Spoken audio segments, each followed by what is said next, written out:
Bab 8. Halo CEO. Melihat suasana hati Lesikin semakin membaik, Yuri Zhou menjadi semakin cemas, dan dia buru-buru melangkah maju untuk memisahkan keduanya dengan paksa, kemudian berkata dengan marah, Lesi menyuruhmu keluar, apa yang kamu lakukan? Cepat keluar. Dengan suara, Bang, Jerry yang didorong keluar secara paksa. Meskipun dia diusir, Jerry yang sangat senang karena Lesikin tidak ingin bercerai. Terlepas dari nama baiknya atau demi putrinya, bagi Jerry Yang, tidak bercerai adalah hasil terbaik. Setelah meninggalkan rumah Lesikin, Jerry Yang langsung pergi ke grup Yanchen cabang Jiangsu. Kantor pusat grup Yanchen berada di kota Yan, dan perusahaan itu didirikan oleh ibu kandung Jerry Yang, Sandra Yang, sebelum dia bertemu dengan ayah kandung Jerry Yang.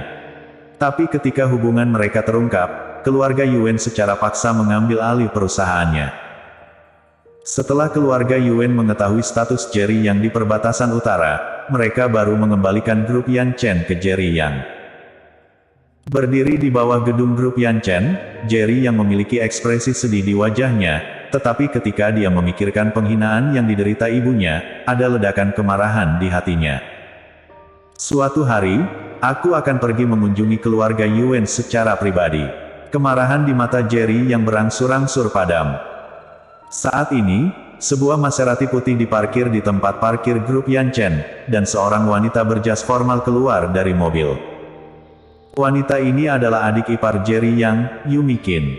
Mobil mewah itu adalah salah satu hadiah pertunangan yang baru saja diterima keluarga Qin beberapa jam yang lalu, dan dia sudah tidak sabar untuk mengendarainya. Yumi, aku sangat iri padamu. Kamu benar-benar disukai oleh tuan muda keluarga Su, dan bahkan memberimu hadiah yang begitu mahal. Ketika kamu menikah dengan keluarga kaya, jangan lupakan aku temanmu ini ya. Wanita dengan pakaian kerja itu berjalan menuju Yumi Qin dengan senyum di wajahnya. Yumi Qin meraih lengan wanita itu dengan antusias dan berkata sambil tersenyum, tidak mungkin akan melupakanmu, tapi aku butuh bantuanmu sekarang. Tenang saja Yumi, selama ada aku, urusanmu pasti tidak akan menjadi masalah. Aku adalah direktur hari yang memegang kekuatan hidup dan mati. Jika perusahaan tidak memerlukan pengajuan, aku akan langsung menangani prosedur masukmu, tetapi tidak masalah, ini semua hanya formalitas. Kalau begitu terima kasih Direktur Sun. Kenapa segan padaku? Kedua gadis itu berbicara dan tertawa dengan sangat akrab. Jerry Yang. Begitu dia berjalan ke pintu perusahaan dan melihat Jerry Yang, Yumi Qin terkejut, dan sebelum Jerry Yang dapat berbicara, wajahnya sudah sangat suram, kemudian dia berkata dengan marah, kamu penguntit mesum, kamu sudah diusir ibuku dan sekarang mengikutiku. Aku kasih tahu ya, bahkan jika kamu berlutut dan memohon padaku, aku tidak akan membantumu. Jerry Yang sedikit mengernyit, dan mencibir, mengikutimu. Apakah kamu delusional? Yumi Qin terdiam sesaat, tidak dapat berbicara untuk sementara waktu, namun dia segera memikirkan sesuatu, menutupi wajahnya dan mencibir, kamu pasti di sini untuk melamar pekerjaan, kan? Jerry yang terdiam, mengabaikannya, dan melangkah maju untuk memasuki perusahaan. Begitu dia bergerak, Yumi Qin segera berdiri di depannya, dengan wajah penuh sarkasme, Jerry Yang, aku menyarankan kamu untuk tidak menyia-nyiakan tenaga, apakah kamu tahu kehebatan grup Yanchen? Ini adalah industri di bawah keluarga Yuen dari kota Yan. Meskipun cabang Jiangsu baru saja didirikan, ini bukan tempat sembarangan, dan bukan semua sampah bisa masuk. Yumi, siapa ini? Sweetie Sun bertanya dengan curiga. Yumi Qin memandang Jerry Yang dengan jijik, dan berkata kepada Sweetie Sun, dia adalah sampah yang berbohong kepada kakakku 5 tahun yang lalu. Dia melarikan diri dengan uang yang dia ambil selama 5 tahun. Dia mungkin telah kehabisan uang, jadi terus mengganggu kakakku. Bagaimana mungkin keluarga aku bisa menerimanya? Lihatlah, dia baru saja diusir. Sweetie Sun tiba-tiba berkata dengan terkejut, jadi dia adalah orang yang mencemarkan nama kakakmu itu. Ketika dia baru saja mengatakan ini, Sweetie Sun baru sadar kalau orangnya berada tepat di depan matanya, jadi dia dengan cepat menutup mulutnya, dan berkata dengan malu, maaf. Sweetie, dia adalah seorang sampah, dan kamu benar, mengapa kamu meminta maaf? Kata Yumikin dengan acuh tak acuh. Sweetie Sun melirik Jerry Yang, dan kemudian berkata, maaf, perusahaan kami sudah penuh, jadi sebaiknya kamu kembali. Wanita ini jelas sedang membantu Yumikin. Cabang baru ini baru saja didirikan, dan sedang kekurangan orang.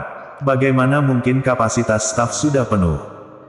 Jerry yang tidak peduli dengan apa yang mereka katakan, belum lagi cabang ini, seluruh grup Yanchen sekarang telah menjadi miliknya.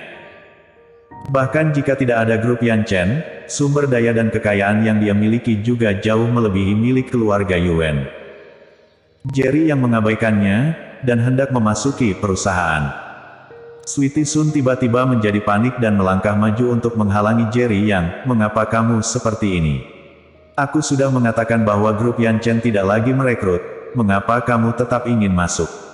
Jika kamu melangkah lebih jauh, aku akan memanggil keamanan. Minggir. Jerry yang tiba-tiba memarahinya dan seluruh tubuhnya dipenuhi rasa dingin, jadi Sweetie Sun mau tidak mau mundur beberapa langkah karena ketakutan oleh suara itu. Alasan mengapa Jerry yang bersedia menahan keluarga Qin adalah demi Lacey Qin dan putrinya, tetapi ini tidak berarti bahwa siapapun dapat mengintimidasinya. Jerry Yang, kamu gila ya, beraninya kamu bertindak liar di depan grup Yanchen. Sweetie Sun takut pada Jerry Yang, tetapi Yumi Qin tidak. Direktur Sun, ada apa denganmu? Tanya seorang pria parubaya berseragam keamanan. Sweetie Sun menunjuk Jerry yang dengan wajah dingin, dan berkata dengan marah, Kapten Zhang, orang ini ingin memaksa masuk ke perusahaan. Aku curiga dia sedang merencanakan sesuatu yang buruk. Hari ini, CEO Grup Yanchen akan datang.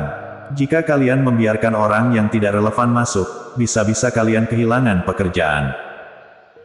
Kata-kata Sweetie Sun yang penuh dengan peringatan membuat Kapten Zhang terkejut, dan dia segera menelpon beberapa kali ke walkie-talkie. Dalam sekejap, lebih dari 10 penjaga keamanan berlari datang. Yumi, ayo pergi. Sweetie Sun menatap Jerry yang dengan dingin.